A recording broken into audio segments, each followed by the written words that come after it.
अस्सलामुअलैकुम, welcome back to my new blog. कैसे हैं आप लोग? सब खैरियत से हैं? तबीयत सेट है, फिट है, मज़े में, खुश हैं? उम्मीद है आप सब खैरियत से होंगे। आज मैंने व्लॉग इसलिए लेट शुरू किया है क्योंकि मैं अपने नाना के घर आया हूँ और कुछ मसरूफियात भी थी, अच्छा।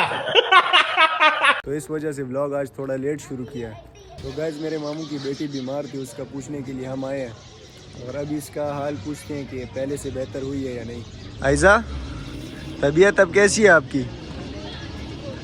ठीक हो गई हो? क्या बीमार थी आप? अच्छा, अब कैसी है तबीयत? ठीक हो गई हो, फिट हो? अगर मेरे छोटे मामू का बेटा होता अभी तो मैं आपको उससे भी मिलवाता। ये मेरे बड़े मामू की बेटी है, तो आपसे नमाज़ पढ़ के मिलते हैं।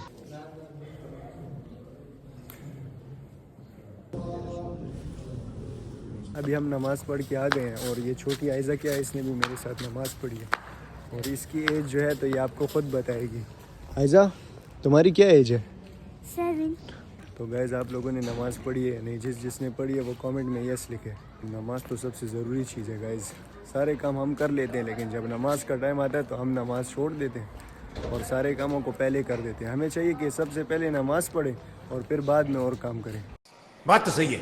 अभी हम जा रहे हैं घर की तरफ, फिर पीते हैं चाय और फिर आपको मिलाता हूँ अपने मामू से। तो मेरे मामू आप लोगों को अपनी एक हॉन्टेड स्टोरी सुनाएंगे, तो देखते हैं सुनकर आपका रिएक्शन कैसा होता है। ये पता है क्या है? क्या है? ये चाय 2000 years later. तो गाइज़, मैं आपको मिलवाने जा रहा हूँ अभी दूसरी मामू की बेटी से, जो कि उस वाली से छोटी है। उस टाइम जो मैंने आपको भी बताया था वो बीमार है, तो उसका नाम आयज़ा है, वो सामने बैठी हुई है। और ये जो है तो ये ज़ारा है। ज़ारा से पूछते हैं इसकी लाइफ के बारे में कुछ, कि इसकी लाइफ में क्या चल रहा है। तो ज़ारा, आप बताएं, आप कैसी हैं? ठीक हैं और सुनाएं। नहीं सुनाती बस। तो गाइज़, हम ईशा की नमाज़ पढ़ने आ चुके हैं, फिर ईशा की नमाज़ पढ़ के व्लॉग कंटिन्यू करते हैं। A few moments later. चलिए शुरू करते हैं गाइज़। तो चलिए शुरू करते हैं। मैंने आपको जो बाहर बताया कि अपने मामू की हॉन्टेड स्टोरी आपके साथ शेयर करूंगा। क्या सोच है रे तेरी? अभी मामू से सुनते हैं उनकी हॉन्टेड स्टोरी। तो आप बताएं, आपके साथ क्या हुआ था? रात को आ रहा था, तकरीबन 12 बजे के लगभग टाइम था।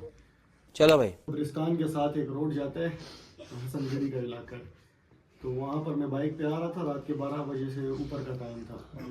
तो मुझे एक लड़की नज़र आई है, सफ़ेद चादर पहनी हुई थी उसने और खड़ी हुई थी अंधेरी सुनसान सड़क। मैंने कहा इस टाइम ये क्यों खड़ी हुई है और इसे किसी मदद की ज़रूरत होगी। मैं काफ़ी स्पीड में था बाइक पे, तो मैंने बाइक की ब्रेक लगाई है, थोड़ा सा आगे जाके रुके हूँ।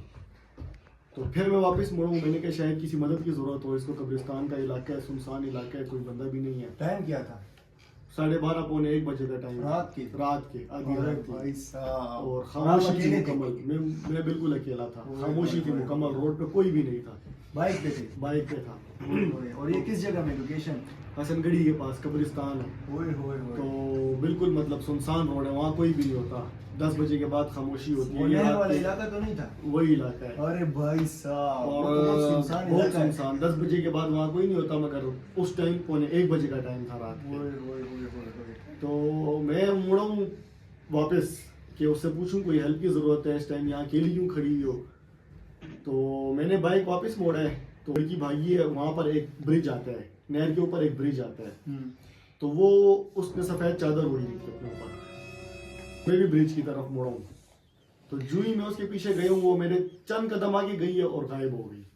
अरे भाई साहब, सुनिए गाइस, तो मुझसे डर के मारे बाइक बंद हो गया।